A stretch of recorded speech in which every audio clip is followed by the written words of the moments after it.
ॐ आचार्य षट्कोपदेशिकमथ प्राचार्य परम्परीं श्रीमल्लक्ष्मणयोगिवर्य यमुना वास्तव्यनाथादिकान् वाल्मीकि सह नारदेन मुनिना वाग्देवता वल्लभम् सीता लक्ष्मण वायुसूनुसहितं श्रीरामचन्द्रं भजे। पितामहस्यापि पितामहाय प्राचेतसा देशफलप्रदाय श्रीभाष्यकारोत्तमदेशिकाय श्रीशैलपूर्णाय नमो नमस्तात्। लक्ष्मीनाथसमारम्भां नाथयामुनिमध्यमाम् अस्मदाचार्यपर्यन्तां वन्दे गुरुपरम्पराम्।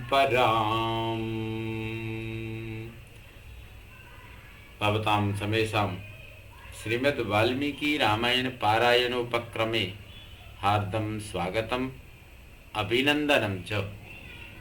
साम्प्रतं सुन्दरकाण्डस्य 9वां सर्गः आरभ्यते।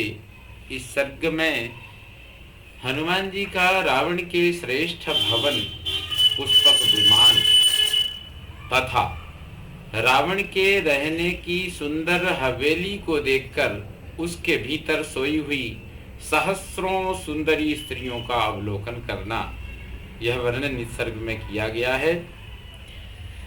तस्यालय वरिष्ठस्य मध्ये विमलमायतम् ददर्श भवन श्रेष्ठं हनुमान मारुतात्मजः अर्धयोजन विस्तीर्णम् आयतं योजनं महत् भवनं राक्षसेन्द्रस्य बहुप्रासाद संकुलम्।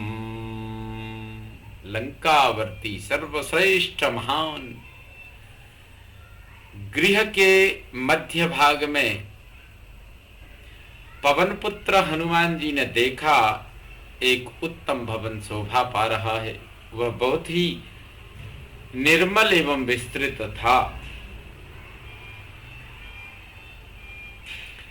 वह उसकी लंबाई 1 योजन की और चौड़ाई आधे योजन की थी। राक्षस राज रावण का वह विशाल भवन बहुत सी अट्टालिकाओं से व्याप्त था। मार्गमाणस्तु वैदेहीं सीतामायतलोचनाम् सर्वतः परिचक्रम हनुमानरिसूदनः। विशाल लोचना विदेह नंदनी सीता की खोज करते हुए शत्रुसूदन हनुमान जी उस भवन में सब ओर चक्कर लगाते फिरे। उत्तमं राक्षसावासं हनुमानवलोकयन् आससादाथ लक्ष्मीवान् राक्षसेन्द्र निवेशनम। बल वैभव से संपन्न हनुमान राक्षसों के उस उत्तम आवास का अवलोकन करते हुए एक ऐसे सुंदर गृह में जा पहुंचे जो राक्षस राज रावण का निजी निवास स्थान था। चतुर्विषाणैर्द्विरटैस्त्रिषाणैस्तथैव च चतुर्विषाणैर्द्विरदैस्त्रिविषाणैस्तथैव च परिक्षिप्तमसंवादम् रक्ष्यमाणमुदायुधैः। 4 दांत तथा 3 दांतों वाले हाथी इस विस्तृत भवन को चारों ओर से घेर कर खड़े थे और हाथों में हथियार लिए बहुत से राक्षस उसकी रक्षा करते थे। राक्षसीभिश्च पत्नीभिः रावणस्य निवेशनम् आहताभिश्च विक्रम्य राजकन्याभिरावृतम्। आहृताभिश्च विक्रम्य राजकन्याभिरावृतम्। रावण का वह महल उसकी राक्षस जातीय पत्नियों तथा पराक्रम पूर्वक हर कर लाई हुई राजकन्याओं से भरा हुआ था। तन्नक्रमकराकीर्णम् तिमिंगिलझशाकुलम् वायुवेगसमाधूतम् पन्नगैरिव सागरम्। इस प्रकार नर नारियों से भरा हुआ वह कोलाहल पूर्ण भवन नाके और मगरों से व्याप्त, तिमिंगलों और मत्स्यों से पूर्ण, वायुवेग से विक्षुब्ध तथा सर्पों से आवृत महासागर के समान प्रतीत होता था। या हि वै श्रवणे लक्ष्मीः या चंद्रे हरिवाहने सा रावण गृहे रम्या नित्यमेवा न पायिनी। जो लक्ष्मी कुबेर, चंद्रमा और इंद्र के यहाँ निवास करती है, वे ही और भी सुरम्य रूप से रावण के घर में नित्य ही निश्चल होकर रहती थीं। या च राज्ञः कुबेरस्य यमस्य वरुणस्य च तादृशी तद्विशिष्टा वा रिद्धि रक्षो गृहेष्विह। जो समृद्धि महाराज कुबेर, यम और वरुण के यहाँ दृष्टिगोचर होती है, वही अथवा उससे भी बढ़कर राक्षसों के घरों में देखी जाती थी। तस्य हर्म्यस्य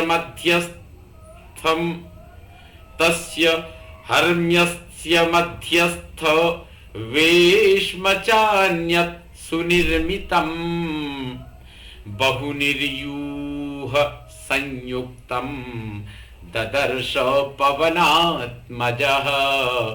उस 1 योजन लंबे और आधे योजन चौड़े महल के मध्य भाग में एक दूसरा भवन पुष्पक विमान था, जिसका निर्माण बहुत सुंदर ढंग से किया गया था। वह भवन बहुसंख्यक मत वाले हाथियों से युक्त था। पवन कुमार हनुमान जी ने फिर उसे भी देखा। ब्रह्मणोर्थे कृतम दिव्यद्विश्वकर्मणा विमानम पुष्पकम नाम सर्वरत्न विभूषितम। वह सब प्रकार के रत्नों से विभूषित पुष्पक नामक दिव्य विमान स्वर्गलोक में विश्वकर्मा ने ब्रह्मा जी के लिए बनाया था। परेण तपसालेभे यत्कुबेरः पितामहात् कुबेरमोजसा जित्वा लेभे तद राक्षसेश्वरः। कुबेर ने बड़ी भारी तपस्या करके उसे ब्रह्मा जी से प्राप्त किया और फिर कुबेर को बलपूर्वक परास्त करके राक्षस राज रावण ने उसे अपने हाथ में ले लिया। इह मृग समायुक्तै कार्तस्वर हिरण्मयैः सुकृतै राचितं स्तंभैः प्रदीप्तमिव च श्रिया। उसमें भेड़ियों की मूर्तियों से युक्त सोने चांदी के सुंदर खंभे बनाए गए थे। जिनके कारण वह भवन अद्भुत था, अद्भुत सुंदर कांति से उद्दीप्त हो रहा था। मेरु मंदर संकाशैरुल्लिखत् फिरिवाम्बरम कूटागारै शुभागारै सर्वतः समलंकृतम। उसमें सुमेरु और मंदराचल के समान ऊंचे अनेकानेक गुप्त गृह और मंगल भवन देखे, जो बने हुए थे वहां, जो अपनी ऊंचाई से आकाश में रेखा खींचते हुए जान पड़ते थे। उनके द्वारा वह विमान सब ओर से सुशोभित था। ज्वलनार्क प्रतीकासै सुकृतम विश्वकर्मणा हेम सोपान संयुक्तम हेन सोपान युक्तम च चारु प्रवर वेदिकम। उनका प्रकाश अग्नि और सूर्य के समान था। विश्वकर्मा ने बड़ी कारीगरी से उसका निर्माण किया था। उसमें सोने की सीढ़ियां और अत्यंत मनोहर उत्तम वेदियां बनाई गई थी। जालवातायनैर्युक्तम कांचनै स्फाटिकैरपि इंद्रनील महानील मणि प्रवर वेदिकम। सोने और स्फटिक के झरोखे और खिड़कियां लगाई गई थी। इंद्रनील और महानील मणियों की श्रेष्ठतम वेदियां रची गई थी। विद्रुमेण विचित्रेण मणिभिश्च महाधनैः निस्तुलाभिश्च मुक्ताभिस्तलेनाभिविराजितम्। उसकी फर्श विचित्र मूंगे बहुमूल्य मणियों तथा अनुपम गोल गोल मोतियों से जड़ी गई थी, जिससे उस विमान की बड़ी शोभा हो रही थी। चंदनेन च रक्तेन तपनीय निभेन च सुपुण्यगंधिना युक्तम आदित्य तरुणोपमम्। सुवर्ण के समान लाल रंग के सुगंध युक्त चंदन से संयुक्त होने के कारण वह बाल सूर्य के समान जान पड़ता था। कूटागारैर्वराकारैर्विविधैः समलंकृतम् विमानं पुष्पकं दिव्यम् आरुरोह महाकपिः तत्रस्थः सर्वतो गन्धम् पानभक्ष्यान्न संभवम् दिव्यं सम्मूर्छितं जिघ्रन् रूपवन्तमिवानिलम्। महाकपि हनुमान जी उस दिव्य पुष्पक विमान पर चढ़ गए, जो नाना प्रकार के सुंदर कूटागारों से अलंकृत था। वहां बैठकर वे सब ओर फैली हुई नाना प्रकार के पेय, भक्ष्य और अन्न की दिव्य गंध सूंघने लगे। वह गंध मूर्तिमान पवन सी प्रतीत होती थी। सगंधस्तम महासत्वम बंधुर्बंधुमिवोत्तमम् इत एहीत्युवाचेव तत्र यत्र सरावणः।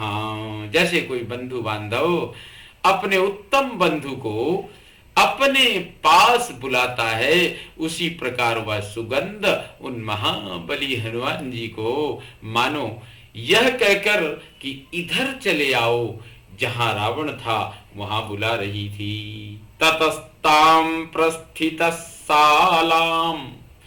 ददर्श महतीं शिवां रावणस्य महाक्रांतां कांतामिव वरस्त्रियां। तदनंतर हनुमान जी उस ओर प्रस्थित हुए। आगे बढ़ने पर उन्होंने एक बहुत बड़ी हवेली देखी, जो बहुत ही सुंदर और सुखद थी। वह हवेली रावण को बहुत ही प्रिय थी। ठीक वैसे ही जैसे पति को कांतिमयी सुंदरी पत्नी अधिक प्रिय होती है। मणिसोपान विकृताम हेमजाल विराजिताम स्फाटिकैरावृततलाम दत्तान्तरितरूपिकाम मुक्ता वज्रप्रवालैश्च रूप्यचामीकरैरपि। उसमें मणियों की सीढ़ियां बनी थीं और सोने की खिड़कियां उसकी शोभा बढ़ा रही थीं। उसकी फर्श स्फटिक मणि से बनाई गई थी, जहां बीच बीच में हाथी के दांत के द्वारा विभिन्न प्रकार की आकृतियां बनी हुई थी। मोती, हीरे, मूंगे, चांदी और सोने के द्वारा भी उनमें अनेक प्रकार के आकार अंकित किए गए थे। विभूषिताम मणिस्तंभैः सुबाहुस् विभूषिताम मणिस्तंभैः सुबहुस्तंभभूषिताम समैरिजुभिरत्युच्चैः समन्तात् सुविभूषितैः। मणियों के बने हुए बहुत से खंबे जो समान सीधे बहुत ही ऊंचे और सब ओर से विभूषित थे, आभूषण की भांति उस हवेली की शोभा बढ़ा रहे थे। स्तंभै पक्षैरिवात्युच्चैः दिवं संप्रस्थितामिव महत्या कुथया स्तीर्णा पृथ्वी लक्षणांकया। अपने अत्यंत ऊंचे स्तंभ रूपी पंखों से मानो वह आकाश को उड़ती हुई सी जान पड़ती थी। उसके भीतर पृथ्वी के वन, पर्वत आदि चिन्हों से अंकित एक बहुत बड़ा कालीन बिछा हुआ था। पृथिवीमिव विस्तीर्णां सराष्ट्र गृहशालिनीं नादितां मत्तविहगैर् दिव्यगंधाधिभासितां। राष्ट्र और गृह आदि के चित्रों से सुशोभित वह शाला पृथ्वी के समान विस्तीर्ण जान पड़ती थी। वहां मतवाले विहंगमों के कलरव गूंजते रहते थे तथा वह दिव्य सुगंध से सुवासित थी। परार्ध्यास्तरणोपेतां रक्षोधिपनिषेवितां धूम्रामगुरुधूपेन विमलां हंस पांडुराम। उस हवेली में बहुमूल्य बिछौने बिछे हुए थे तथा स्वयं राक्षस राज रावण उसमें निवास करता था। वह अगुर नामक धूप के धुएं से धूमिल दिखाई देती थी, किंतु वास्तव में हंस के समान श्वेत एवं निर्मल थी। पत्र पुष्पोपहारेण कल्माशीमिव सुप्रभां मनसो मोद जननी वर्णस्यापि प्रसादिनी। पत्र पुष्प के उपहार से वह शाला चितकबरी सी जान पड़ती थी अथवा वशिष्ठ मुनि की सबला गौ की भांति संपूर्ण कामनाओं को देने वाली थी। उसकी कांति बड़ी ही सुंदर थी। वह मन को आनंद देने वाली तथा शोभा को भी सुशोभित करने वाली थी। ताम शोकनाशिनीं दिव्यां श्रियः संजननीमिव इंद्रियाणीन्द्रियार्थैस्तु पंचभिरुत्तमैः तर्पयामास मातेव तदा रावण पालिता। वह दिव्यशाला शोक का नाश करने वाली तथा संपत्ति की जननी सी जान पड़ती थी। हनुमान जी ने उसे देखा। उस रावण पालित साला ने उस समय माता की भांति शब्द, स्पर्श आदि 5 विषयों से हनुमान जी की श्रोत्र आदि 5 इंद्रियों को तृप्त कर दिया। स्वर्गोयम देवलोकोयम इंद्रस्यापि पुरी भवेत् सिद्धिर्वेयम परा ही स्यात् इत्यमन्यत मारुतिः।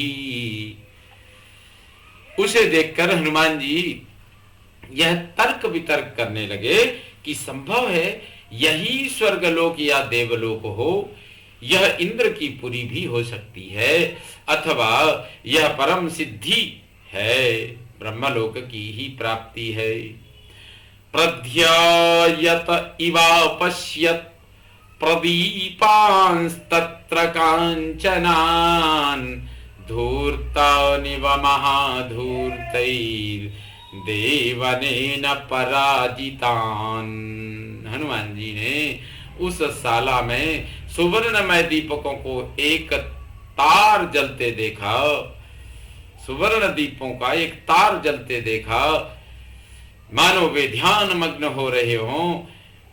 ठीक उसी तरह जैसे किसी बड़े जुआरी से जुए में हारे हुए छोटे जुआरी धननाश की चिंता के कारण ध्यान में डूबे से दिखाई देते हैं।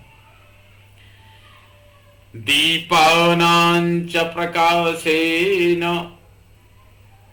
तेजसा रावणस्य च अर्चिर्भूषणानांच प्रदीप्तेत्यभ्यमन्यत।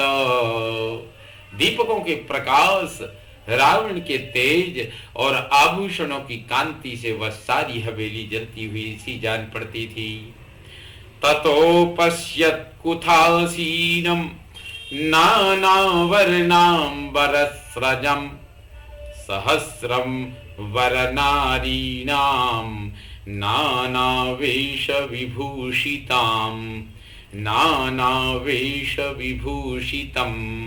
तदनंतर हनुमान जी ने कालीन पर बैठी हुई सहस्रों सुंदरी स्त्रियां देखी, जो रंग बिरंगे वस्त्र और पुष्पमाला धारण किए हुए अनेक प्रकार की वेशभूषाओं से विभूषित थीं।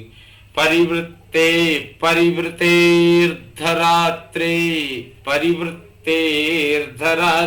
तु पान निद्रावसंगतम् क्रीडित्वोपरतं रात्रौ प्रसुप्तम बलवत्तदा। आधी रात बीत जाने पर वे क्रीड़ा से उपरत हो, मधुपान के मद और निद्रा के वशीभूत हो, उस समय गाढ़ी नींद में सो गई थी। तत्प्रसुप्तम विरुरुचे निःशब्दान्तरभूषितम निःशब्द हंस भ्रमरम यथा पद्मवनम महत्।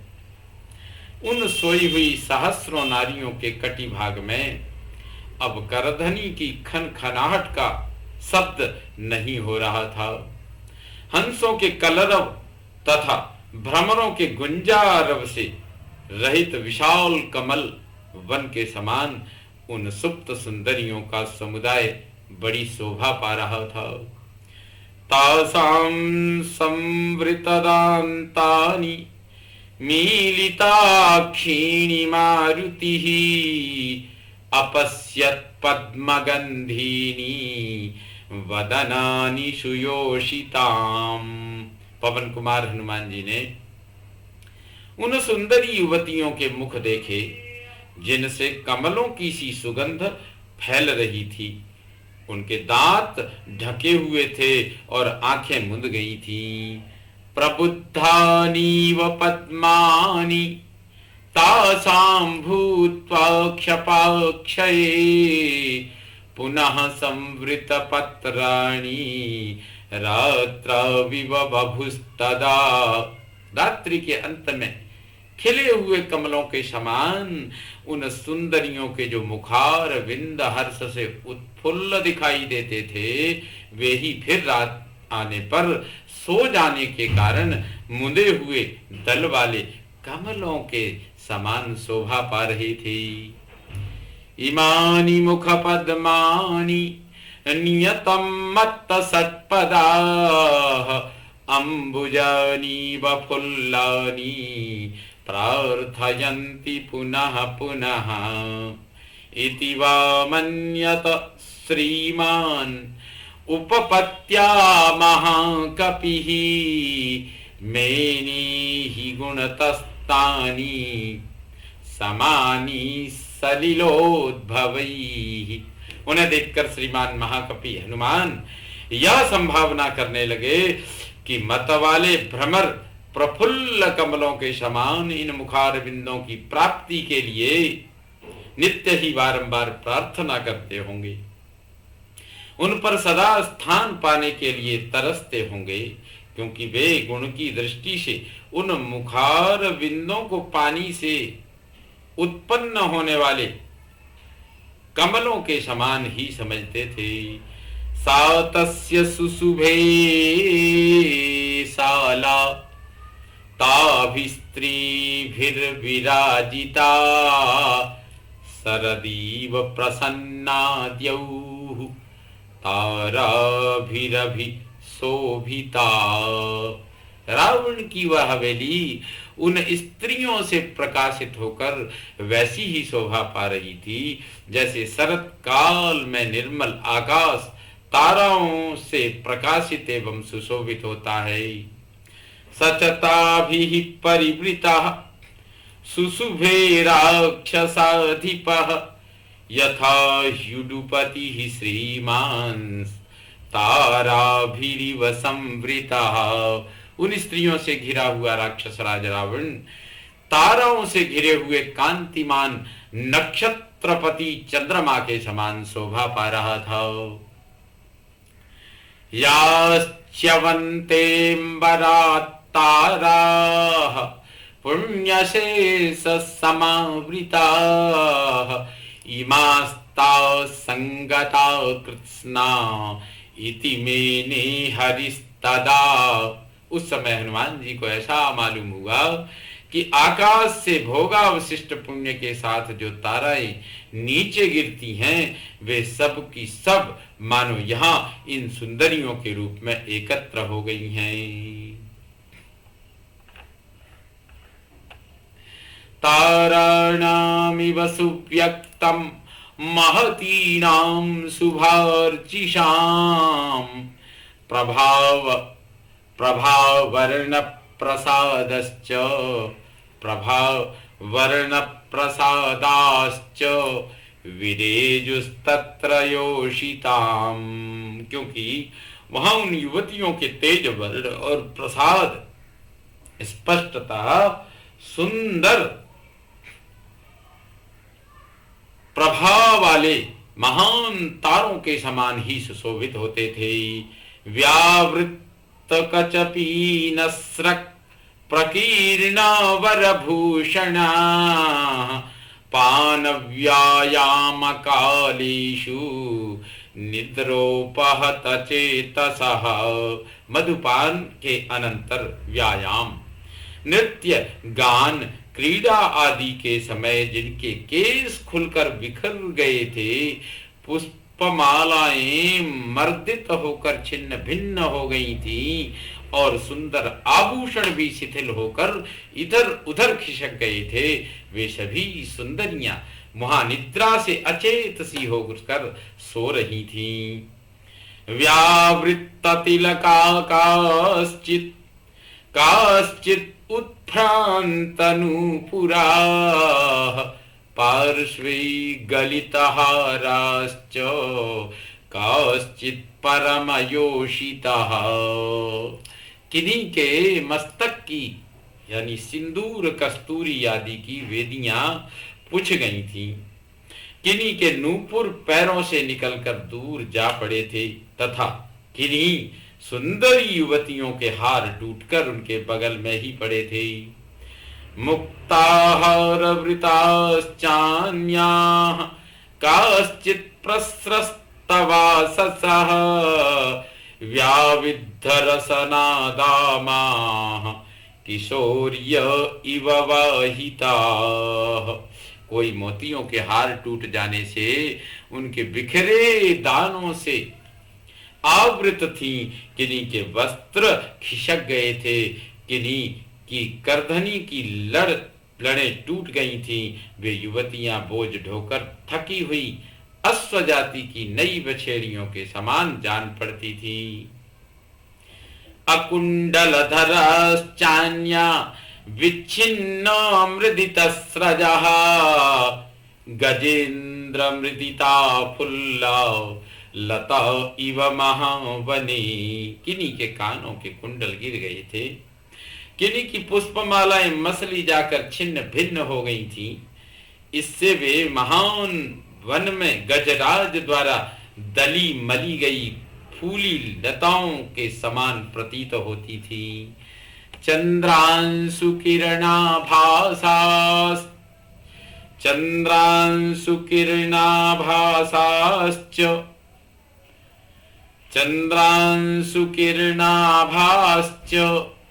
हाराकाशाञ्चिदुद्गताः हंसा इव बभूः सुप्ताः स्तनमध्येषु योषिताम्।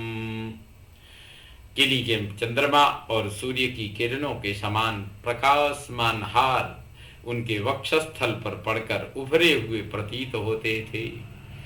वे उन युवतियों के स्तन मंडल पर ऐसे जान पड़ते थे मानो वहां हंस सो रहे हों। अपरासाम च वैदूर्याः कादम्बा इव पक्षिणः हेमसूत्राणि चान्यासाम चक्रवाका इवा भवन। दूसरी स्त्रियों के स्तनों पर नीलम के हार पड़े थे, जो कदम्ब यानी जलकाक नामक पक्षी के समान शोभा पाते थे, तथा अन्य स्त्रियों के उर्जों पर जो सोने के हार थे वे चक्रवाक नामक पक्षियों के समान जान पड़ते थे।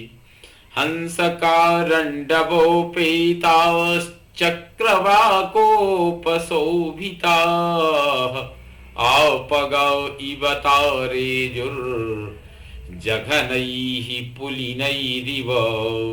इस प्रकार वे हंस, कारंडव, जलकाक तथा चक्रवाकों से सुशोभित नदियों के समान शोभा पाती थी। उनके जघन प्रदेश उन नदियों के तटों के समान जान पड़ते थे। किंकिणी जाल संकासाः ताहेम विपुलाम्बुजाः भावग्राह यशस्तीराः सुप्ता नद्य इवा बभुः।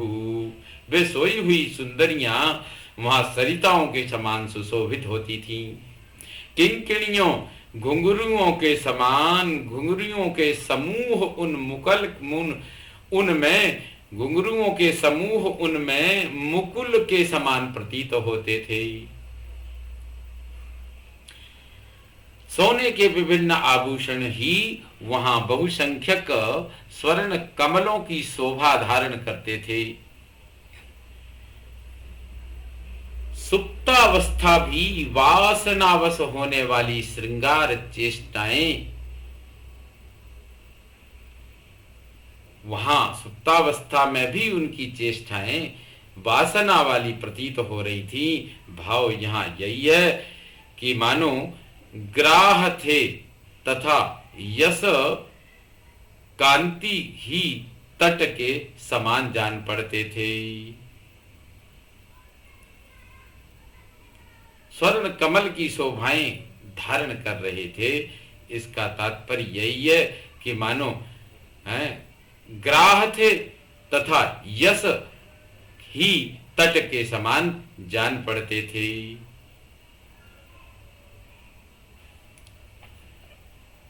किंकिणी जाल संकासाः ताहेम विपुलाम्बुजाः भावग्राः यशस्तीराः सुप्ता नद्य इवा बभुः। वे सोई हुई सुंदरियां वहां सरिताओं के समान सुशोभित होती थी। किंकिणियों के समूह उनमें मुकुल के समान प्रतीत होते थे। सोने के विभिन्न आभूषण ही वहां बहुसंख्यक स्वर्ण कमलों की शोभा धारण करते थे। इस प्रकार से भाव जो हैं वही मानो ग्राह थे तथा जो कांति है वह तट के समान जान पड़ते थे। मृदुस्वंगेषु काशांचित कुचाग्रेषु च संस्थिताः बभूवुर्भूषणानीव शुभाभूषण राजयः। किन्हीं सुंदरियों के कोमल अंगों में तथा कुचों के अग्रभाग पर उभरी हुई आभूषणों की सुंदर रेखाएं नए गहनों के समान शोभा पा रही थी। अंशुकांताश्च कासांचिन् मुखमारुतकम्पिताः उपर्युपरि वक्त्राणां व्याधूयन्ते पुनः पुनः। किन्हीं के मुख पर पड़े हुए उनकी झीनी साड़ी के अंचल उनकी नासिका से निकली हुई सांस से कंपित होकर बारंबार हिल रहे थे। तापताका इवोद्धूता पत्नीनां रुचिरप्रभाः नानावर्ण सुवर्णानां वक्त्रमूलेषु रेजिरे। नाना प्रकार के सुंदर रूप रंग वाली उन रावण पत्नियों के मुखों पर हिलते हुए वे अंचल सुंदर कांति वाली फहराती हुई पताकाओं के समान शोभा पा रहे थे। बवल्गुश्चात्र काशांचित् कुंडलानि शुभार्चिषाम् मुखमारुत संकंपैर मंदम मंदम चयोषिताम। वहां किन्हीं किन्हीं सुंदर कांतिमती कामनियों के कानों के कुंडल उनके निश्वास जनित कंपन से धीरे धीरे हिल रहे थे। सर्करा सवगंधः स प्रकृत्या सुरभिः सुखः तासां वदन निश्वासः शीशेवे रावणं तदा। उन सुंदरियों के मुख से निकली हुई स्वभाव से ही सुगंधित श्वास वायु सरकरा निर्मित आसव की मनोहर गंध से युक्त हो और भी सुखद बनकर उस समय रावण की सेवा करती थी। रावणानन संकाश्च काश्चिद रावण योषितः मुखानि च सपत्नीनाम् उपाजिघ्रन् पुनः पुनः।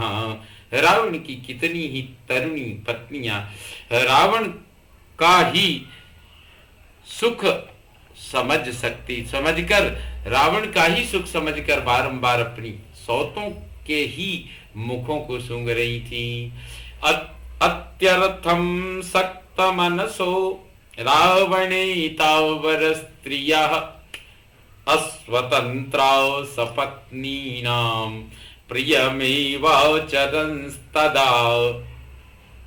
उन सुंदरियों का मन रावण में अत्यंत आसक्त था, इसलिए वे आसक्ति तथा मदिरा के मद से परवश हो उस समय रावण के मुख के भ्रम से अपनी सौतों का मुख सूंघकर उनका प्रिय ही करती थी।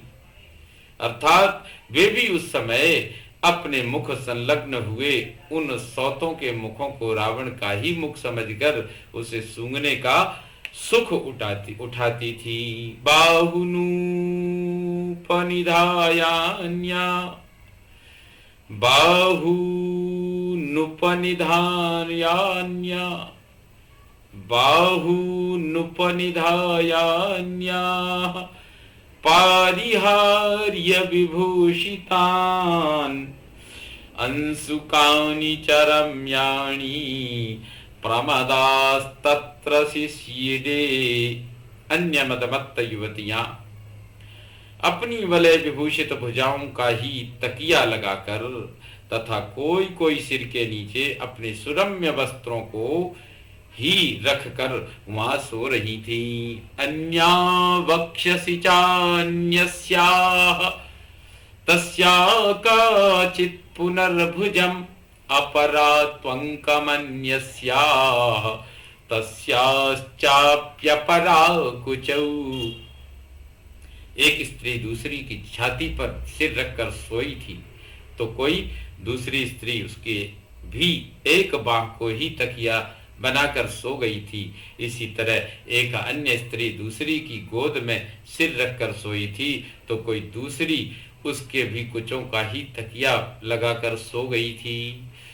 उरुपार्श्वकटी पृष्ठम अन्योन्यस्य समाश्रिताः परस्पर निविष्टांग्यो मदस्नेहवसानुगाः।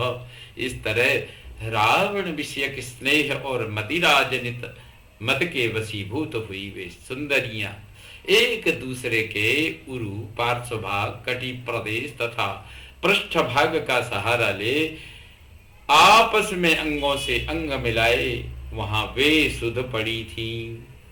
अन्योन्यस्यांग संस्पर्शात् प्रीयमाणा सुमध्यमा एकीकृत भुजा सर्वा शुशुपुस्तत्र योषितः। वे सुंदर कटि प्रदेश वाली समस्त युवतियां एक दूसरों के अंग स्पर्श को प्रियतम का स्पर्श मानकर उससे मन ही मन आनंद का अनुभव करती थी और परस्पर बाह से बाह मिलाए सो रही थी।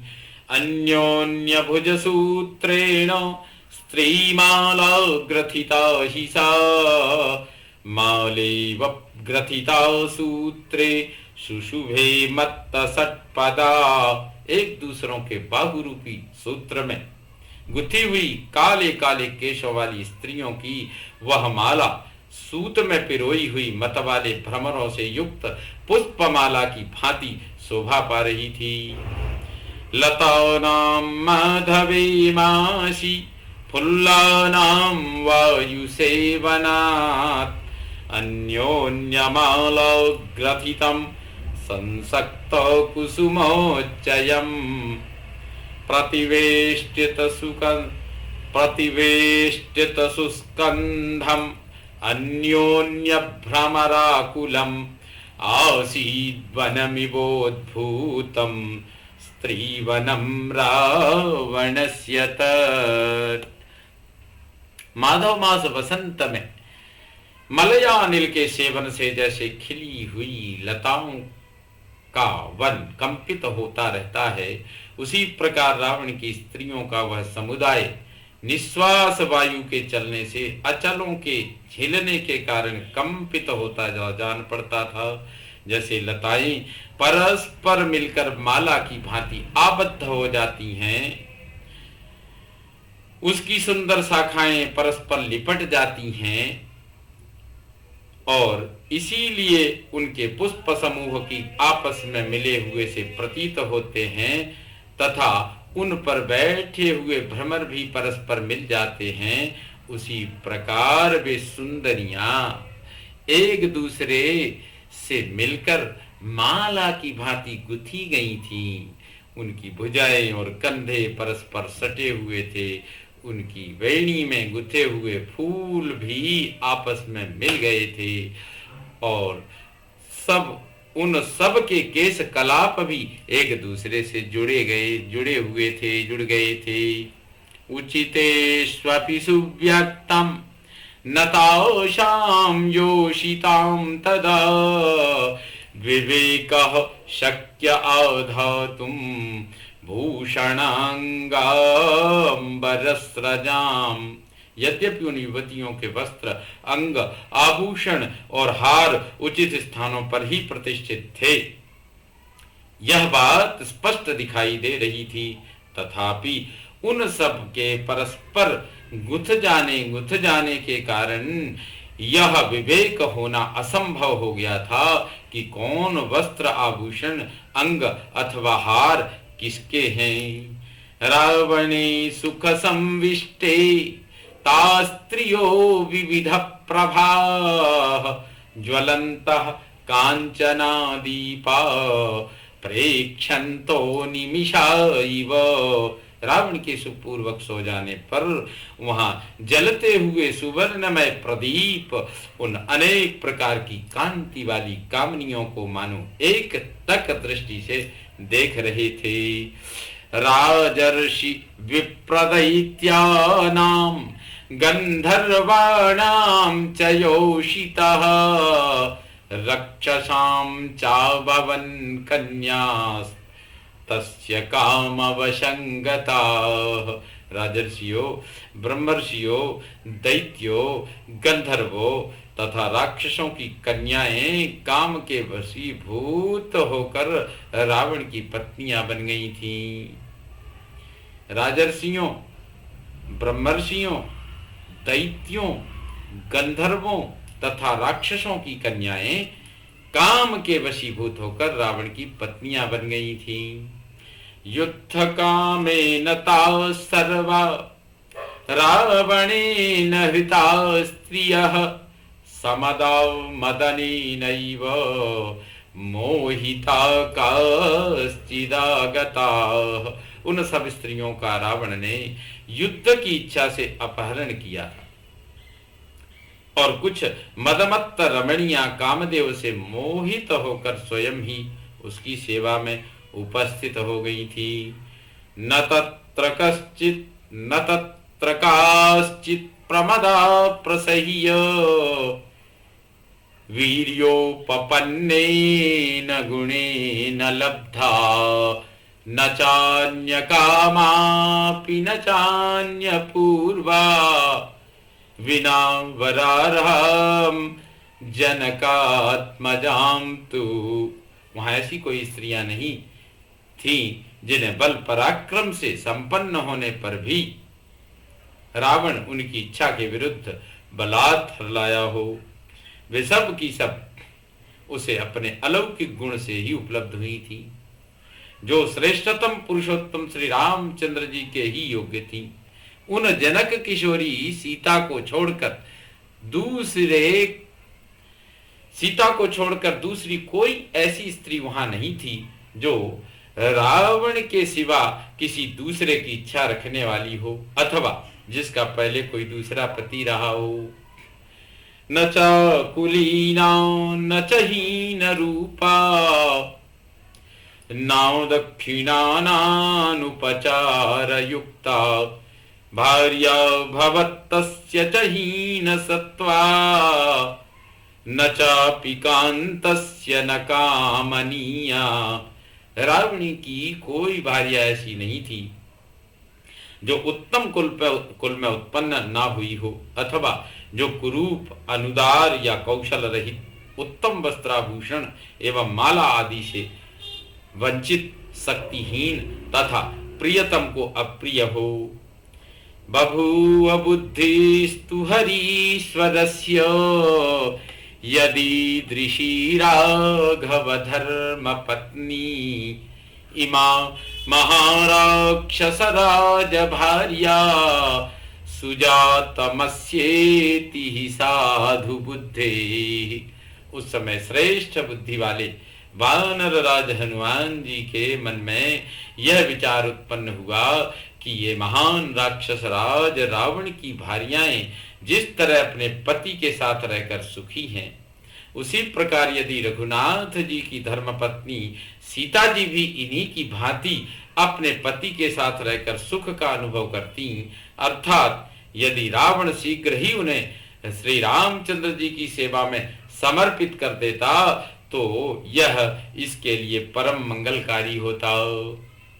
पुनश्च सोचिन्तयदात्तरूपो ध्रुवं विशिष्टा गुणतो हि सीता अथा यमस्यां कृतवान् महात्मा लंकेश्वरः कष्टमनार्य कर्म फिर उन्होंने सोचा, निश्चय ही सीता गुणों की दृष्टि से इन सब की अपेक्षा बहुत ही बढ़ चढ़कर हैं।